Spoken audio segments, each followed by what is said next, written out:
오늘 이 시간에는 연대계 성경공부 제17과 소돔과 고모라의 멸망 이야기를 함께 살펴보는 시간을 갖도록 하겠습니다.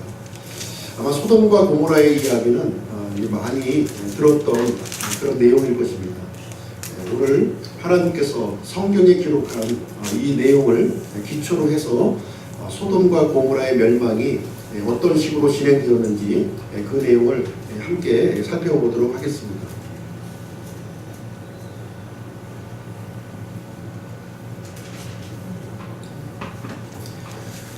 먼저 지난 시간에 이제 내용을 잠깐 요약을 해드리면요, 하나님의 심판은 어느 날 갑자기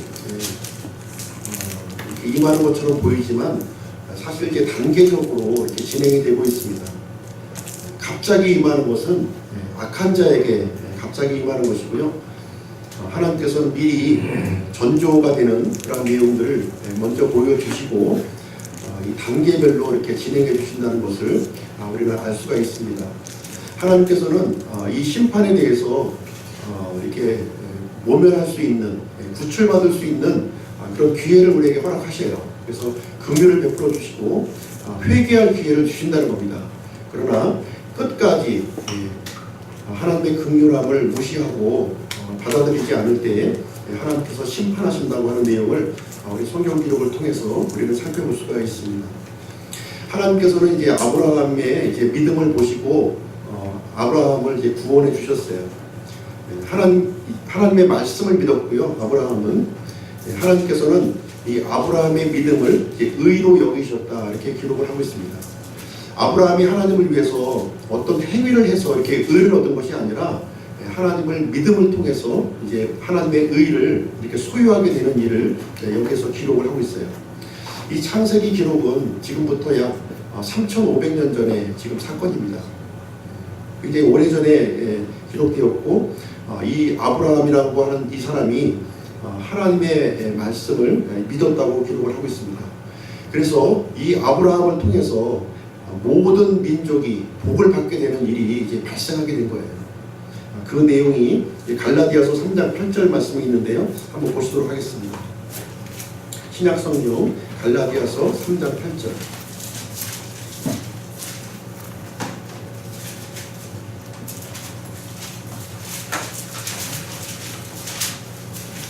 다 같이 한번 읽어보겠습니다. 시작. 또 하나님께서 믿음을 통해 이교도들을 의롭게 하려 하심을 성경 기록을 선포하여 미리 보고 아브라함에게 미리 복음을 선포하여 이르되 내 안에서 모든 민족들이 복을 받으라 하였으니. 그래서 이 갈라디아서 3장 8절에 보면 이 아브라함을 미리 이제 부르심으로 말미암아 모든 민족이 이제 복을 받게 하는 일을 하나님께서 진행하셨다 이렇게 기록을 하고 있습니다.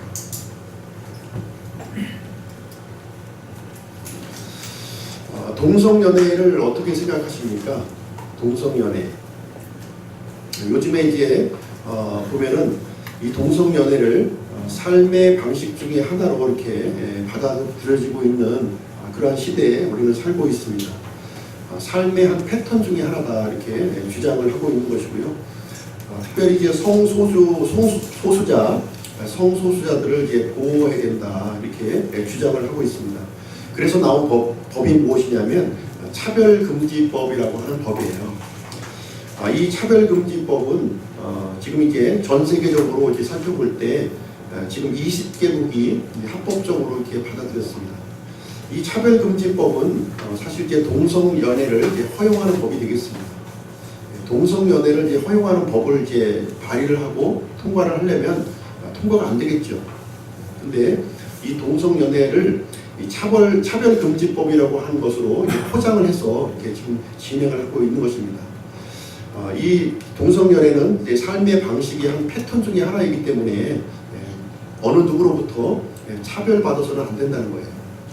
자신의 선택에 대해서 다른 사람에게 비판받고 판단받지 않아야 된다 하는 것을 얘기하는 것이 바로 이제 차별금지법이 되겠습니다. 아마 이제 우리나라도 머지않아서 이 차별금지법이 이제 통과할 그런 상황에 이제 우리는 놓여 있습니다. 성경 기록을 통해서 이제 하나님은 모든 죄를 이제 심판하셔요.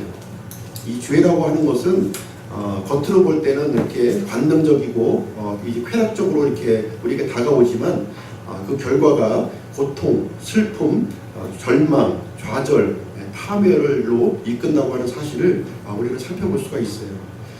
이 죄는 하나님께서 이제 회개한 사람들은 용서를 해주시지만 사실 이제 사망의 흔적을 갖습니다. 이 죄를 지은 사람들은 그 사망의 흔적을 자기 몸 안에 갖고 있는 것을 이제 볼 수가 있는 것이고요. 신중한 선택을 이제 하나님께서는 요구하시는 겁니다. 신중한 선택을 해야 된다. 잘못된 선택을 했을 때는 하나님이 용서해 주실지라도 그 죄의 흔적이 끝까지 이제 남아 있는 것을 우리는 이 롯을 통해서 우리는 이제 그것을 살펴볼 수가 있습니다. 자, 아브라함이라고 하는 사람이 이제 하나님을 믿는 사건이 이제 나오고 있는데요. 아브라함이 하나님을 어떻게 믿었느냐 하는 것을 한번 살펴보시도록 하겠습니다. 창세기로 한번 돌아오셔서요. 창세기 15장 5절 6절 말씀 한번 보시겠습니다. 창세기 15장 5절 6절. 다 같이 한번 읽어보시죠. 시작. 아브라함이 주를 믿으니 그분께서 그것을 그에게 의로 여기시고 또 그에게 이르시되 나는 이 땅을 내게 주어 상속하게 하려고 너를 갈대아 사람들의 우르에서 데리고 나온 주니라 하시매. 그래서 아브라함이 하나님을 믿으니까 하나님께서 아브라함에게 의를 넣어주셨다 이렇게 기록을 하고 있습니다. 아브라함은 죄인이죠. 아브라함은 죄인이고 죄로 말미암아 죽을 수밖에 없는 그런 사람이었습니다. 그런데 이 아브라함이 이제 하나님을 믿게 되니까 하나님께서 아브라함에게 의를 넣어주셨어요. 그래서 이 아브라함이 이제 죽을 수밖에 없었던 이 아브라함이 생명을 얻게 되는 일이 이제 여기 창세기 15장 5절 말씀에서 이제 이루어진 것입니다. 우리 갈라디아서 3장 16절 말씀 한번 보시겠습니다. 갈라디아서 3장 16절.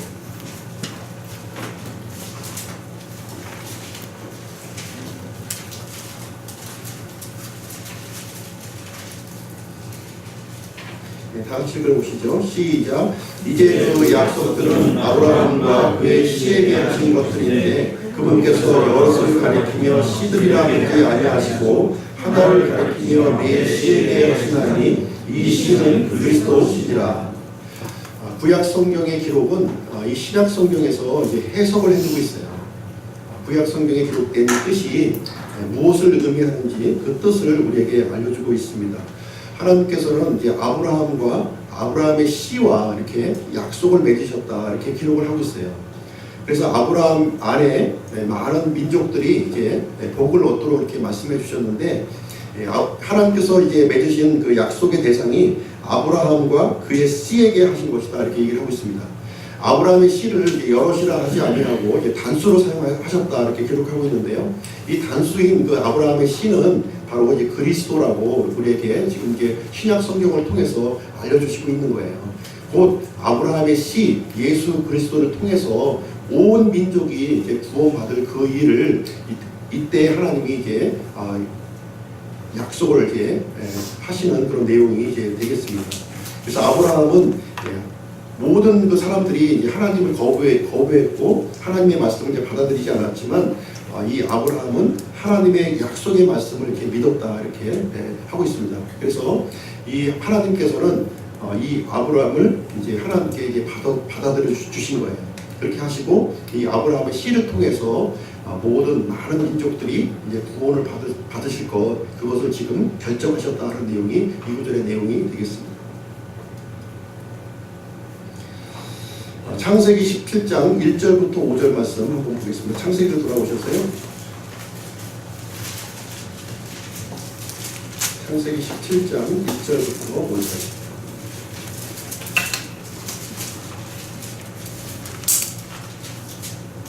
다 같이 한번 읽어보시죠. 시작. 아브라함이 99세였을 때에 주께서 아브라함에게 나타나서 그에게 이르시되 나는 전능자 하나님이니라. 너는 내 앞에서 걸으며 완전할지니라. 내가 나와 너 사이에 내 언약을 맺어 너를 심히 번성하게 하리라 하시니 아브라함이 얼굴을 대고 엎드리니라. 하나님께서 또 그와 이야기하며 이르시되 나로 말하건대 보라 내 언약이 네게 있으니 너는 많은 민족들의 조상이 될지니라. 내 이름을 다시는 아브라함이라 하지 아니하고 내 이름을 아브라함이라 하리니 이는 내가 너를 많은 민족들의 조상으로 삼았기 때문이니라. 여기 보시면은 이제 원래 이제 아브라함의 이름은 아브라함이었어요. 아브라함이었는데 지금 하나님께서 이제 아브라함으로 바꿔 주시는 이제 장면이 이제 나오게 되는데요. 하나님께서는 이제 아브라함과 더불어 많은 약속들을 이렇게 새롭게 하세요. 한 번만 약속하신 것이 아니라 계속 반복적으로 새롭게 이렇게 약속을 이제 새롭게 하시는 모습을 보게 되는데, 특별히 이제 17장 말씀에서는 아브라함의 이름을 이렇게 바꿔주십니다. 하나님께서 이 한 사람의 이름을 바꿔줄 때에는 굉장히 대단한 분기점에 지금 놓여 있다 이렇게 보시면 되겠습니다. 이 아브라함의 이름은 존귀한 아버지라고 하는 뜻이에요. 존귀한 아버지에서 이제 아브라함, 많은 민족들의 아버지, 그리고 이제 이름이 바꿔지는 장면을 이제 여기서 살펴보게 됩니다. 창세기 17장 15, 16절 한번 보겠습니다. 창세기 17장 15, 16절 다 같이 읽어보시죠. 시작. 하나님께서 또 아브라함에게 이르시되 내 아내 사레로 말하건대 너는 그녀의 이름을 사레라 하지 말라. 그녀의 이름이 사라가 되리라. 내가 그녀에게 복을 주어 그녀로부터 내게 아들을 주리라. 참으로 내가 그녀에게 복을 주리니 그녀가 민족들의 어머니가 되고 백성의 왕들이 그녀에게서 나리라 하시니라. 그래서 여기서 이제 아브라함의 아내 이 사레의 이름을 또 바꿔주시는 장면이 나오게 됩니다. 사라로 바뀌어지죠. 사라.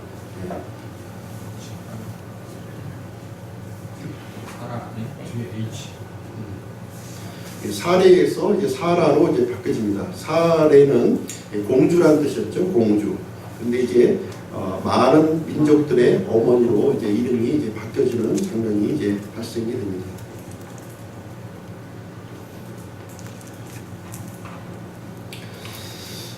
지금 이제 아브라함의 여정을 한번 살펴보면 처음에 창세기 12장에 들어서 이제 아브라함이 하나님의 말씀을 쫓아서 이제 가나안 땅에 이제 들어오는 장면이 나와요. 그래서 아브라함이 이제 실패했던 기록도 하나님께서 기록해 주셨고요.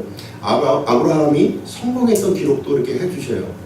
우리 믿음의 조상 아브라함이라고 하지만 이 아브라함이 처음부터 완벽한 믿음을 소유한 것은 아니었다 하는 것을 우리는 이제 성경 기록을 통해서 이제 살펴볼 수가 있습니다. 아브라함이 실패했던 내용도 기록해주고 있고요. 아브라함이 성공했던 내용도 이제 기록해주고 있어요. 그래서 이 아브라함은 우리 나와 비슷한 이런 성정의 그런 기질을 갖고 있는 사람이구나 하는 내용을 우리가 알 수가 있습니다.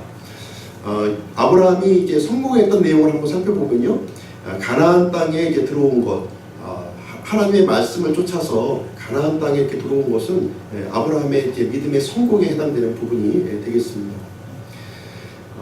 그리고 들어오자마자 이제 기근을 당하게 되죠. 기근을 당해서 창세기 12장에 보면 가나안 땅을 떠나서 이집트 땅으로 이제 들어가는 장면이 나오게 돼요. 이집트 땅. 이것은 아브라함의 실패를 보여주는 장면이 되겠습니다. 하나님께서는 이 아브라함의 실패에도 불구하고 하나님께서는 아브라함을 신실하게 인도해 주신다고 하는 것을 또 살펴볼 수가 있는데요. 이 가나안 땅으로 다시 돌아오게 되죠. 그때 이 아브라함의 목자와 이 롯의 목자 간의 다툼이 나게 됩니다. 그랬을 때 아브라함은 중재하는 장면이 나오게 되는데 창세기 13장의 기록인데 아브라함의 성공을 이제 나타내주는 이제 부분이 되겠습니다.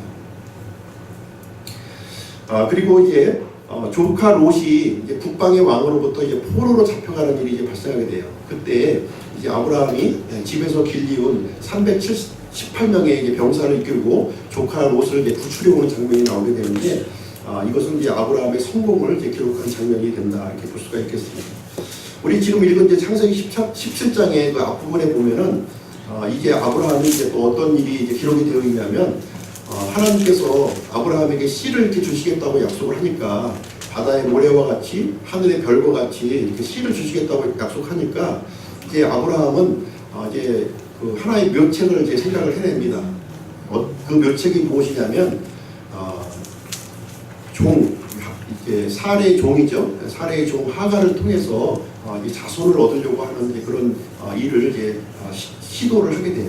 이것은 이제 아브라함의 실패, 믿음의 실패를 이제 보여주는 장면인데요. 아브라함이 이제 하갈을 통해서 이제 이스마엘을 출생함으로 말미암아 이것은 이제 육신의 자손을 이렇게 얻게 됩니다.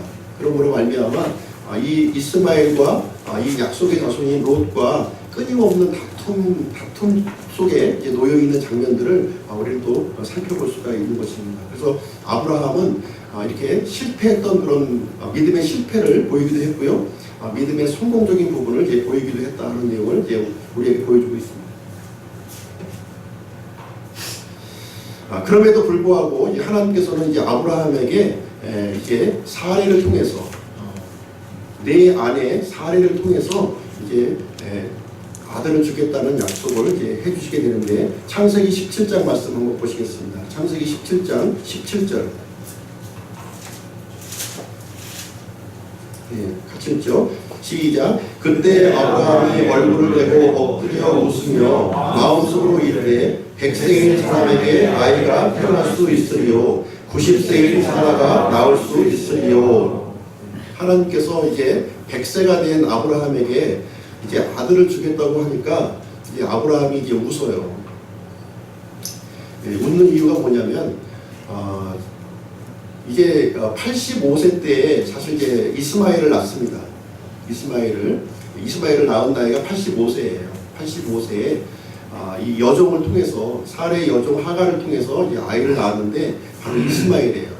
그로부터 이제 15년이 지금 이제 흘러간 겁니다. 15년이 흘러가서 100세가 되어서 이제 아브라함도 이제 더 이상 아이를 출산을 할 수 없는 그런 그 노년의 나이가 된 겁니다. 뿐만 아니라 이 사례도 보면은 10살 차이가 나는데, 사례도 아이를 낳을 수 있는, 그 수태할 수 있는 그런 상황에 놓여 있지 않은 거예요. 그런 상황에서 하나님께서 너에게 아들이 있을 것이다 이렇게 얘기를 하니까 이게 아브라함에게는 이제 웃음이 나오는 거죠. 도대체 나 같은 사람에게 어떻게 아들을 주신다는 말이신지 도대체 이해가 할 수 없습니다 하면서 이제 내용이 되겠습니다. 창세기 18장 14절 한번 보겠습니다. 창세기 18장 14절. 시작. 주에게 너무 어려운 일이 있느냐? 생명의 때에 따라 내가 정한 때에 내게 돌아오니 사라에게 한 아들이 있으리라 하시니라. 주에게 너무 어려운 일이 있느냐? 이제 아브라함과 사라는 자신의 힘으로 이제 아이를 낳는다고 하는 것은 불가능한 거예요. 불가능한 상황까지 이제 하나님께서 이제 이끌고 오신 겁니다. 지금 이 상황이 너희의 힘으로는 도저히 이 자식을 낳을 수 없는 그런 상황까지 이제 하나님께서 기다리신 거예요. 이런 상황에서 이제 주에게 너무 어려운 일이 있느냐 이렇게 말씀하시면서 이제 하나님의 힘으로, 전능하신 하나님의 능력으로 이제 자식을 이제 주겠다 이렇게 약속을 해주시는 겁니다. 그랬을 때 이제 아브라함이 속으로 이제 웃는 거예요. 참 믿을 수가 없는 거죠. 이제 도대체 이 나이에 어떻게 하나님께서 이렇게 쪼크도 참 심하시지 하시면서 이제 웃은 거예요. 이제 아이를 낳아서 이제 아이 이름을 짓는데 이삭이라고 지었습니다. 이삭이라고 지었는데 이삭의 뜻이 바로 웃음이라는 뜻입니다. 웃음. 주님께서 나를 웃게 하셨다 하는 뜻이 바로 이삭이에요.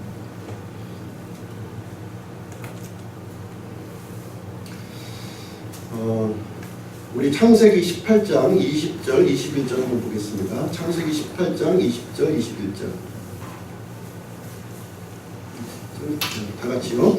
주께서도 이르시되 소돔과 고모라에 대한 부르짖음이 크고 그들의 죄가 심히 중함으로 내가 이제 내려가서 그들이 행한 바가 내게 이른 그곳의 부르짖음과 전적으로 같은지 살펴보고 그렇지 않으면 그렇지 않은 것을 알리라 하시니라. 이제 하나님께서는 이제 오래전부터 이 소돔과 고모라를 이렇게 주시하면서 이렇게 보아왔습니다. 이 소돔과 고모라의 죄악상을 보았고요. 오랫동안 인내하셨어요.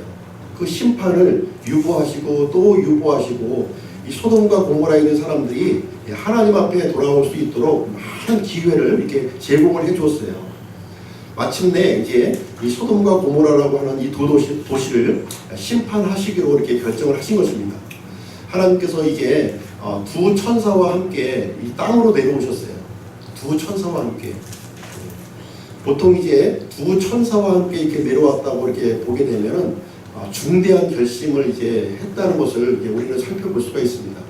한 나라의 이제 국왕이나 대통령이 이 두 호위 무사를 데리고 어떤 장소에 이렇게 도달했다고 하는 것은 바로 이미 그 지역에 대한 심판을 결정하고 이렇게 도착했다 하는 내용을 얘기를 해주고 있는 것입니다. 22절 한번 보시죠. 22절.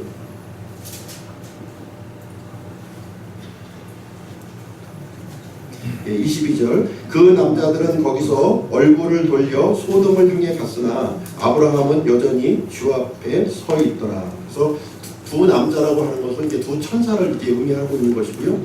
두 천사는 이제 소돔과 이제 고모라로 이제 보내게 되었고, 이제 아브라함은 여전히 이제 하나님 앞에 이렇게 서 있으면서 이제 아브라함에게 고민이 생긴 거예요. 그 고민은 무엇이냐면 이 소돔과 고모라에 있는 자신의 조카, 그 가족들이 이제 생각이 난 겁니다. 그렇지 않겠어요? 하나님께서 소돔과 고모라를 이제 심판하시겠다 이렇게 결정까지 하시고 이 두 천사, 강력한 권능을 가진 두 천사를 이제 소돔과 고모라에 보냈는데, 그렇게 되면 그 성 안에 있는 내 조카와 그 식솔들은 과연 어떻게 될 것인가, 이것이 걱정하는 마음이 있었던 거예요. 그 사람들도 이제 하나님을 믿었고 하나님을 믿는 사람들인데 어떻게 하나님께서 이렇게 심판을 하신다면 의로운 사람과 불의한 사람을 함께 이렇게 심판할 수 있겠느냐 이렇게 얘기하면서 아브라함이 하나님 앞에 이제 간청하는 장면이 나오게 됩니다. 그러면서 아브라함의 머릿속에 이제 숫자를 쭉 헤아렸겠죠. 대충 이제 하나님을 믿고 있는 사람들이 50명은 좀 되지 않겠는가. 그 식솔들과 이렇게 그동안에 이제 롯과 이렇게 함께 했었던 그런 그 시간들을 이제 되돌려 보았을 때 최소한 또 50명 정도는 하나님을 믿고 있는 의인이 아닌가 이런 생각을 이제 가졌던 거예요. 그래서 50명이 그 도시에 의인이 있다면 어떻게 하시겠습니까 하면서 이제 하나님께 간청하는 장면이 나오게 되는데요. 50명에서 40명, 40명에서 30명, 30명에서 20명, 20명에서 10명까지 이제 내려가는 장면이 나오게 돼요. 10명이 있다면 어떻게 하겠습니까? 했을 때 하나님께서는 10명만 내가 그 성에 있어도 그 성을 멸하지 않겠다. 이렇게 답변을 해주시는 내용이 되겠습니다. 실질적으로 이제 하나님의 심판이 소돔과 고모라에 이렇게 내려졌던 사실을 우리가 보았을 텐데, 소돔과 고모라 성에는 의인이 10명도 되지 않았다 하는 것을 우리는 이제 알 수가 있는 거죠. 이 소돔과 고모라가 이제 어디 지역에 위치하느냐 보면은 사해가 있습니다. 이스라엘 그 지역에 보면은 이 북부 지역에 갈릴리 호수가 있고요. 이 아랫부분에는 이제 사해가 있습니다. 사해 주변에 이제 많은 도시들이 있는데요. 정확한 그 소돔과 고모라의 위치는 지금 알 수가 없습니다. 알 수가 없고요. 유력한 그런 그 지역을 요 소돔, 고모라, 소돔, 소알 이런 도시가들이 있는데 아마 요 주변 어디이지 않겠는가. 지금은 예전에는 이제 땅이었지만 지금 사해로 덮여서 묻혀 있을 것으로도 예상이 되고요. 정확한 위치는 알 수 없습니다. 대충 요 정도 위치, 사해 근처에 있는 그런 위치에 이제 했지 않았을까 하는 생각을 이제 갖게 되는 것입니다. 창세기 19장 1절부터 3절 말씀 한번 보시겠습니다. 창세기 19장 1절부터 3절 같이 읽겠습니다. 시작. 저녁 때 두 천사가 소돔에 이르렀는데 마침 롯이 소돔의 문에 앉았다가 그들을 보고는 일어나 그들을 맞이하고 얼굴을 땅에 대고 절하며 이르되 이제 보소서 내 주들이여 원하건대 돌이켜 당신들의 종의 집으로 들어와 온 밤을 묵고 발을 씻고 아침 일찍 일어나 당신들의 길을 가소서 하니 그들이 이르되 아니라 우리가 거리에서 온 밤을 지내리라 하니라. 이제 마침내 이제 두 천사가 이제 소돔성에 이렇게 당도를 했어요. 당도를 했는데 지금 롯이 이제 어디에 있냐면 소돔성 문 위에 이렇게 있다 이렇게 기록을 하고 있습니다. 당시에 이 성문의 그 망루에 해당되는 부분은 보통 이제 그 도시에 치리자들이 있는 그 곳이에요. 굉장히 높은 사람들이 성문 위에 이렇게 위치하고 있습니다. 이 롯이 소돔성에서 굉장히 유력한 사람이 되었구나 하는 것을 이제 알 수가 있는 거예요. 예전에 이제 아브라함이 이 북방아 왕을 이제 쳐보시고 이 포로를 다 이제 끌어왔을 때 아브라함은 이 가나안 땅에서 영웅이 되었다 이렇게 얘기했습니다. 이 아브라함과 더불어서 이 조카 롯도 영웅이 된 거예요. 영웅이 되어서 영웅 대접을 받으면서 지금 이제 소돔성의 이 귀족들과 함께 이렇게 있는 모습을 이제 지금 보여주고 있는 겁니다. 그 망루에서 있으면서 이제 두 천사가 오는 모습을 이제 발견했어요. 그러면서 이 롯은 단박에 이 두 천사가 보통 인물이 아니구나 하는 사실을 이제 아는 거예요. 이분 그래도 이제 아브라함은 롯은 하나님을 믿었기 때문에 이 천사의 신부를 이제 분명히 알고 이제 다가가서 이렇게 이게 그 대접을 하는 그런 장면이 여기에 기록이 되어 있습니다. 이 두 천사는 이제 앞으로 닥칠 이 일을 롯에게 경고하기 위해서 이제 지금 소돔성을 방문한 것이고요. 이 소돔성에 이루어지고 있는 이 사악한 죄악상들을 낱낱이 이제 눈으로 이제 파악하기 위해서 이제 온 겁니다. 소돔성의 죄악상이 어떠냐 하는 내용이 창세기 18장, 19장 이렇게 기록이 되어 있는데요. 18장 20절 한번 보겠습니다. 18장 20절. 18장 20절 말씀해 보시면 주께서 또 이르시되 소돔과 고모라에 대한 부르짖음이 크고 그들의 죄가 심히 중하다 이렇게 기록이 되어 있습니다. 여기 보니까 소돔과 고모라에 대한 부르짖음이 크다 이렇게 얘기를 하고 있어요. 죄악상이. 그리고 19장 13절 한번 보겠습니다. 19장 13절. 그들에 대한 부르짖음이 주의 얼굴 앞에서 크므로 우리가 이곳을 멸하리라. 주께서 그곳을 멸하시려고 우리를 보내셨느니라. 그래서 여기에 보면 소돔성의 이 부르짖음이 주의 얼굴 앞에서 크다 이렇게 기록을 하고 있습니다. 성경 기록을 우리가 살펴볼 때 대부분 보면은 이제 형용사가 이게 많이 없어요. 형용사가 많이 없는데 여기서 크게 부르짖었다고 하는 것은 엄청나게 부르짖었다고 하는 걸 얘기해요. 그렇게 이해를 하시면 됩니다. 요셉이 잘생겼다 이렇게 기록이 되어 있는데 요셉이 잘생겼다 이렇게 기록이 되어 있으면 요셉은 무시하게 잘생겼다 이렇게 성경 기록을 읽을 때 그렇게 이해하시면 맞는 거예요. 보통 이제 성경에서는 이렇게 형용사가 많이 없어요. 근데 형용사가 이렇게 딱 들어있는 부분은 굉장히 그거를 크게 우리가 받아들여서 읽으시면 됩니다. 노아의 홍수 때에도 큰 홍수가 일어났다 그러면 엄청나게 큰 홍수다 이렇게 이해를 하시면 됩니다. 보통의 것을 가지고는 이렇게 크다 작다 이렇게 얘기를 하지 않습니다. 소돔이 얼마큼 사악한 도시였느냐 하는 것을 한번 보시면 되겠습니다. 19장 4절로 7절 말씀 보시겠습니다. 19장 4절로 7절 다 같이요. 시작. 그러나 그들이 눕기 전에 그 도시의 남자들 곧 소돔의 남자들이 즉 늙은이든 젊은이든 사방에서 나온 모든 사람들이 그 집을 에워쌌더라. 그들이 롯을 부르며 그에게 이르되 이방에 내게 온 남자들이 어디 있느냐 그들을 우리에게로 데려오라. 우리가 그들을 알리라 하니 롯이 문에 있던 그들에게로 나가 자기 뒤에 문을 닫고 이르되 원하건대 형제들아 이같이 악하게 행하지 말라. 그래서 이 소돔 사람들이 이제 두 천사가 이렇게 온 모습을 보고 어떤 일을 하려고 했냐면 롯의 집을 이렇게 둘러싸고 늙은이든 젊은이든 사방에서 나온 모든 사람들이 이제 둘러쌌다 이렇게 기록을 하면서 그 한 목적을 가지고 둘러쌌다는 거예요. 한 목적이 있었는데 그 목적이 무엇이냐면 우리가 그들을 알리라 이렇게 기록을 하고 있어요. 성경에서 그들을 알리라 한다고 하는 것은 이제 육체적인 관계를 얘기하고 있는 거예요. 이 소돔성에 들어온 두 천사와 이게 육체적인 관계를 이제 맺겠다 하는 내용을 이제 나와 있는 거예요. 여기 보니까 늙은이든 젊은이든 작은 자이든 큰 자든 관계없이 모든 남자들이 이와 같은 풍토가 이제 물들어 있다고 하는 것을 볼 수가 있어요. 이 동성연애에 대한 악이 이제 물들어 있는 모습을 우리는 이 구절을 통해서 살펴볼 수가 있는 것이고요. 이 소돔 사람들은 이제 영어로 이제 소도마이트 이렇게 이제 하고 있습니다. 소도마이트. 이 소도마이트라는 뜻이 지금 오늘날에 남색하는 자로 이제 쓰여지고 있습니다. 물론 소돔 사람이기도 하지만 남색하는 사람들을 얼마나 이 소돔성 안에서 일이 얼마나 이루어졌는지 그 단어의 뜻 자체가 소도마이트, 예, 남색하는 자로 이렇게 지금 현재 사용해주고 있는 모습이 되겠습니다. 그래서 하나님께서는 이 악에 물들어 있는 악이 충만해 있는 이 도시를 이제 심판을 이제 하셨습니다. 그 내용을 이제 우리에게 보여주고 있는 건데요. 베드로후서 말씀 한번 보시도록 하겠습니다. 베드로후서 신약성경 베드로후서 2장 6절로 9절 말씀. 2장 6절로 9절.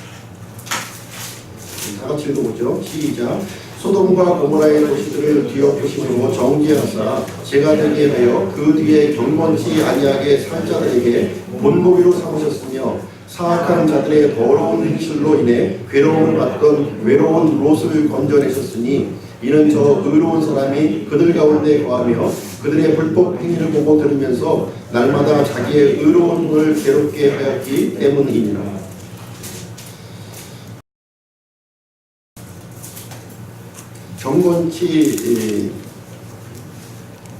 경건치 아니하게 살 자들에게 본보기로 이 소돔과 고모라를 하나님께서 심판하셨다고 이렇게 기록을 하고 있습니다.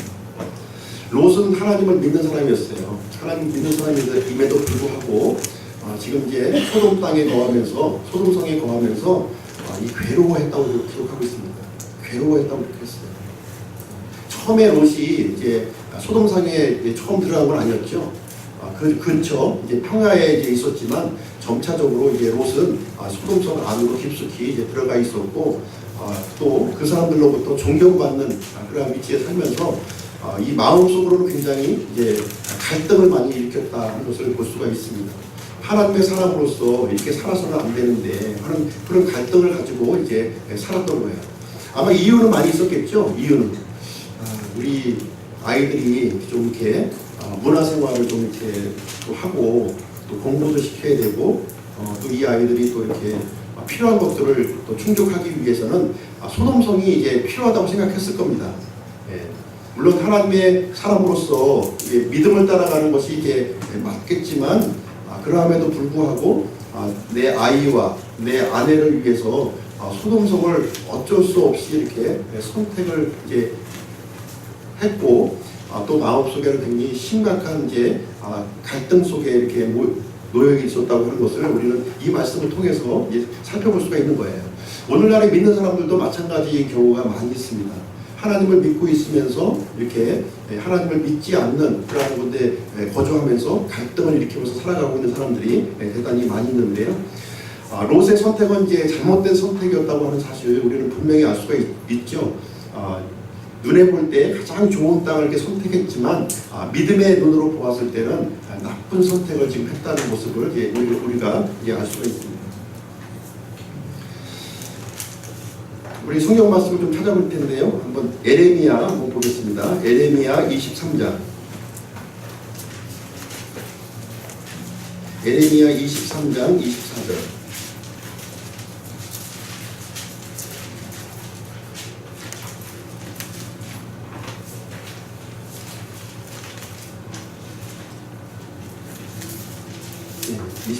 다 같이요. 시작.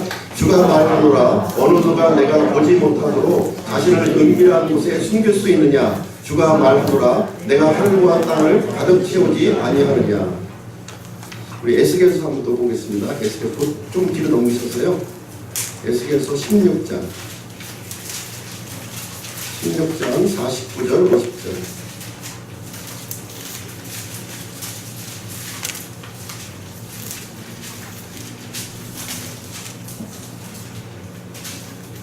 시작.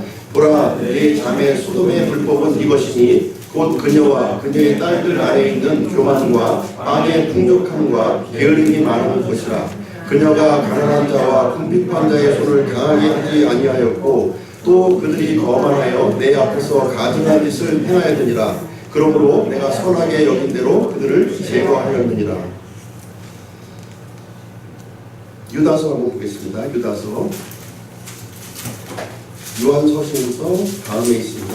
신약성경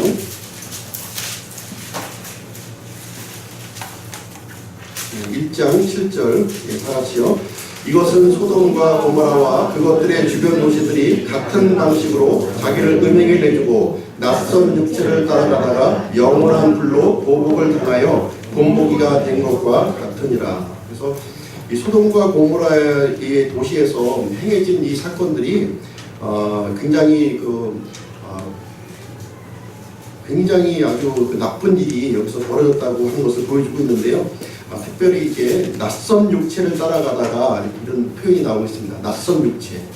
낯선 육체는 조금 전에 이제 롯의 집에 방문했던 두 천사와 이렇게 관계를 맺으려고 했던 것과 같이 이 천사와 이렇게 관계를 맺으려고 하는 그러한 일들이 소돔과 고모라 성에서는 공공연하게 이렇게 이루어지는 일이 있었다. 그래서 하나님께서는 이 소돔과 고모라를 이제 심판으로 이제 응징하셨다고 하는 내용이 되겠습니다. 계시록 한번 보겠습니다. 계시록 11장 8절.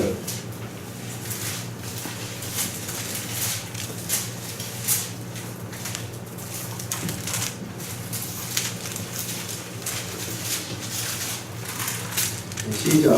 그들의 죽은 몸이 그 큰 도시의 거리에 모이리라. 그 도시는 영적으로 소돔과 이집트라고 하며 그것은 또한 우리 주께서 십자가에 못 박히신 곳이니라. 그래서 소돔은 아주 사악한 도시로, 성경에서 가장 사악한 도시로 우리에게 이제 알려주고 있습니다. 자, 성에 대한 성경적인 견해에 하나님께서는 한 남자와 한 여자가 이렇게 결혼을 해서 가정을 이루도록 이렇게 해주셨습니다. 그리고 말라기서의 기록을 보면은 이제 하나님께서 결혼을 하게 하신 목적이 무엇이냐면 하나님을 따르는 씨, 경건한 자손들을 이렇게 주시기 위해서 하나님께서 이제 결혼을 이렇게 허락을 해주셨고요. 고린도전서 7장 2절 3절에도 보면 한 아내와 한 남편 간의 이런 그 결합된 가정을 하나님께서 이제 원하셨다 하는 내용을 이제 보여주고 있습니다. 이것을 제외한 모든 것들은 하나님 앞에서 가증한 행위다. 이 가증한 행위를 이제 하나님께서 레위기 18장 말씀에서 우리에게 보여주고 있습니다. 한번 레위기 말씀을 보겠습니다.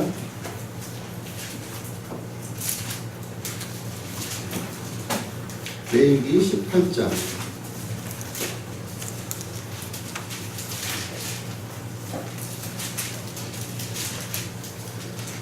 성적 윤리에 대한 법인데요. 아마 이거는 교독을 하겠습니다. 제가 한 절 읽고 한 절씩 교독하도록 하겠습니다.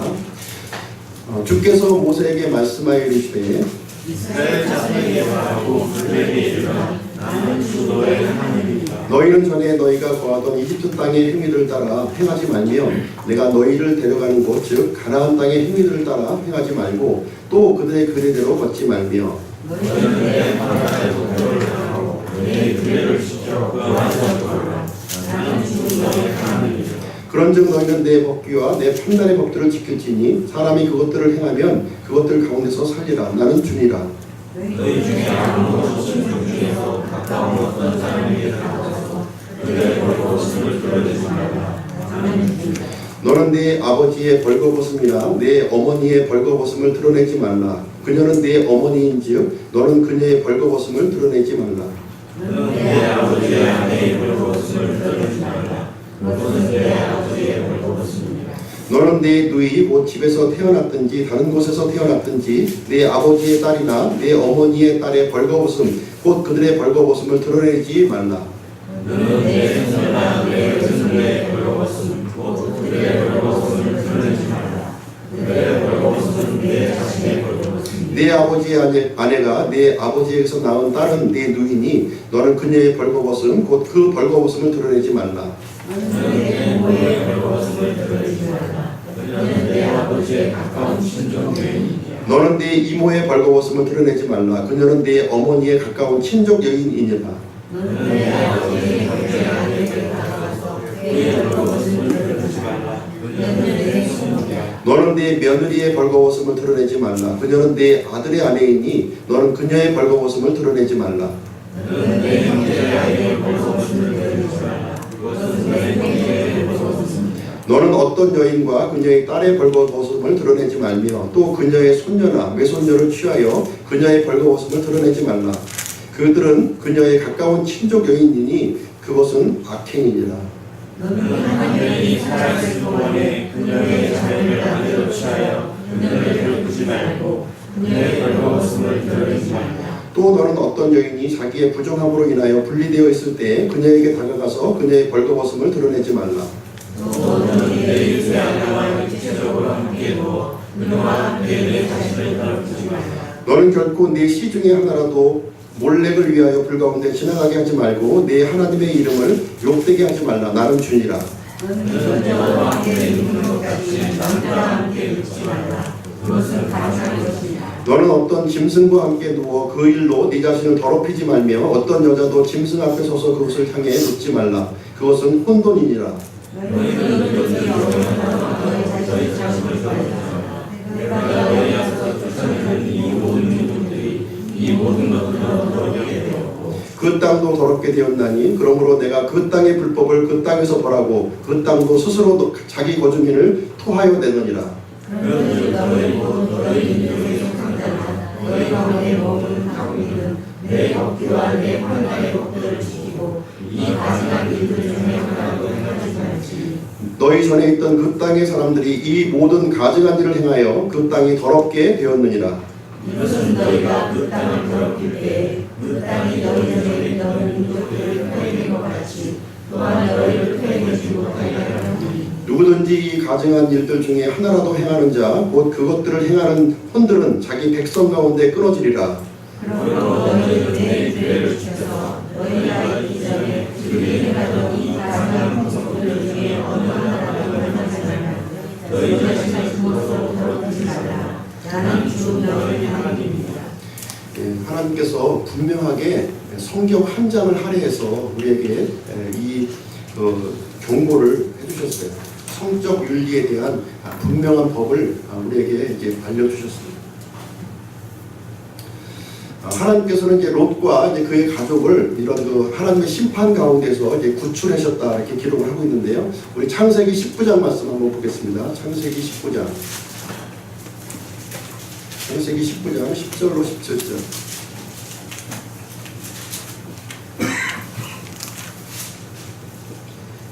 같이 읽어보시죠. 시작.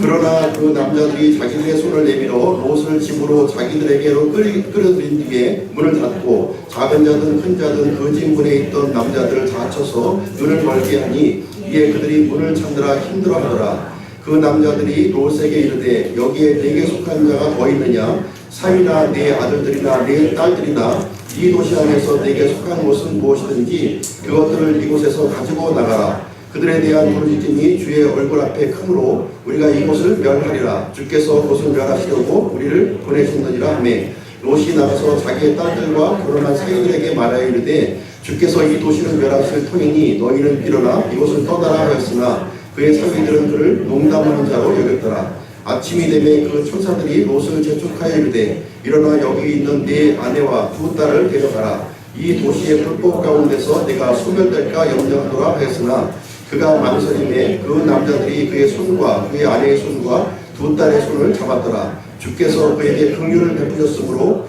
그들이 그를 데리고 나아가 그 도시의 밖에 두니라. 그 남자들이 그들을 밖으로 데리고 나간 뒤에 그가 이르되 내 생명을 건지기 위해 도피하라. 너는 내 뒤를 돌아보거나 이 온 평야에 머무르지 말고 산으로 도피하라. 내가 소멸될까 염려하노라 하니. 이 아브라함 이 롯을 하나님께서 이제 구출을 하셨어요. 근데 이 롯의 가족들은 주저주저하는 모습을 보여주고 있습니다. 하나님께서 심판을 분명하게 이제 작정했음에도 불구하고 주저주저하고 있어요.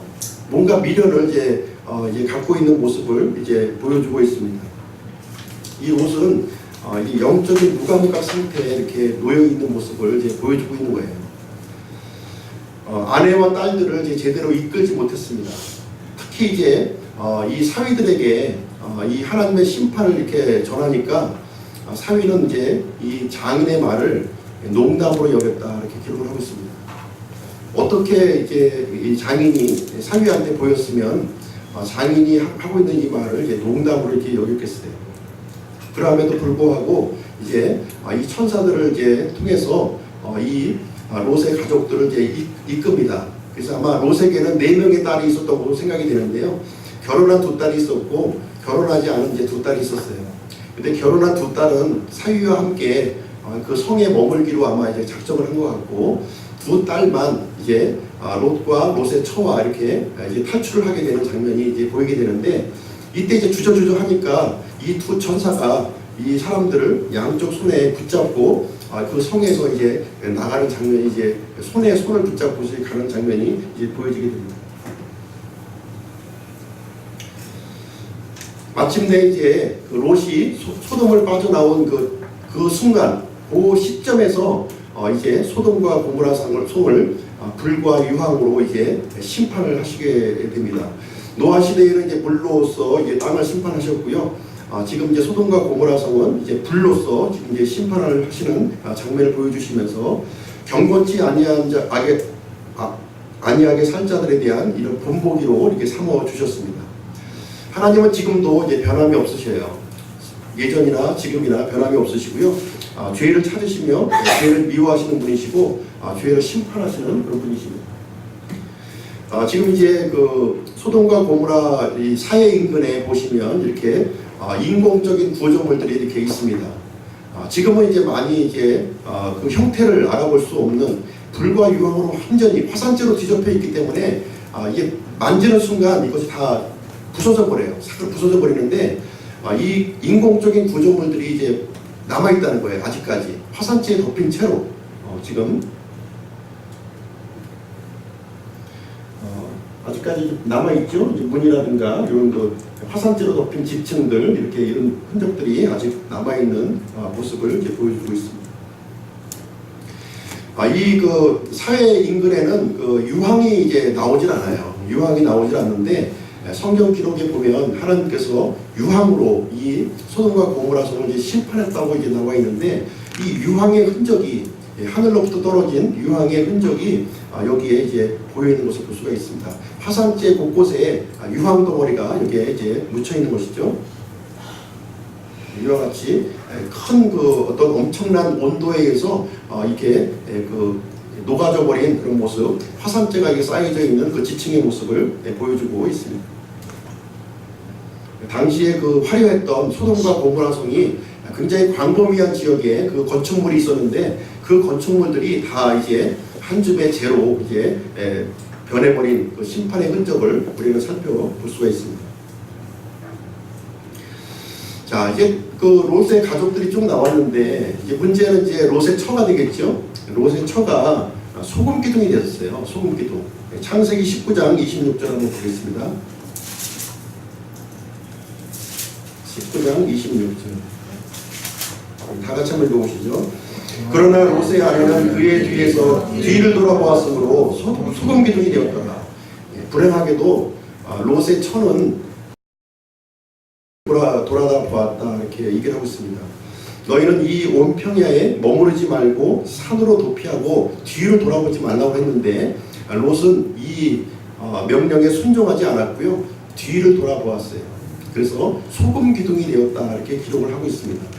아마 이 소돔과 고모라 성 인근에 아마 소금 기둥으로 이제 지금 남아 있는 것이 아닌가 이제 생각이 되는데요. 이 롯의 처는 왜 뒤를 돌아보았을까요?